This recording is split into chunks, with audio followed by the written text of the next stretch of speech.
తనకి ఒకటి short ball weakness అయితే ఉండింది గతంలో. ఇప్పుడు అదే షార్ట్ బాల్ రబాడ్ అయ్యేని, సిరాజ్ అయ్యేని, లేకపోతే పెద్ద పెద్ద షమి, ఇంకా ఇంటర్నేషనల్ పెద్ద బౌలర్స్ అయ్యని దాన్ని ఖచ్చితంగా 6 కొడుతున్నాడు ఫుల్ షాట్ ఆడి. తను ఓవర్కమ్ చేస్తున్నప్పుడు అంటే ఉంటారు కదా, ఇప్పుడు మంచి ప్లేయర్కి, ఇప్పుడు గొప్ప టెండూల్కర్కి హేటర్స్ ఉన్నారు, విరాట్ కోహ్లీకి హేటర్స్ ఉన్నారు.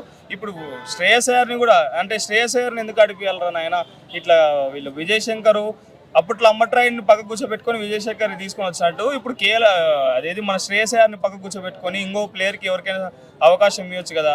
అంటే మంచిగా ఆడే ప్లేయర్ని ఎట్లయినా సరే తొక్కాలని చూస్తారు కాబట్టి శ్రేయస్ అయ్యర్ ఇప్పుడు స్పిన్కి కానీ, షార్ట్ బాల్కి కానీ, ఫేసర్స్ కానీ స్ట్రైక్ రేట్ T20లో అయితే అన్న 200 స్ట్రైక్ రేట్తో మెయింటైన్ చేస్తున్నారు. అట్లీస్ట్ 180 పక్క పెట్టుకుంటున్నారు స్ట్రైక్ రేట్. ప్రతి మ్యాచ్ పంజాబ్ కింగ్స్ 11 పంజాబ్కి కీలకంగా మారిపోయిండు నెంబర్ 3. ఇప్పుడు ఇండియాకి మన విరాట్ కోహ్లీ నెంబర్ 3 స్థానంలో వచ్చి మ్యాచ్లు ఎట్లా గెలిపిస్తున్నాడో మన శ్రేయస్ అయ్యర్ కూడా పంజాబ్ కింగ్స్కి నెంబర్ 3కి వచ్చి అన్ని మ్యాచ్లు గెలిపించడం జరుగుతుంది.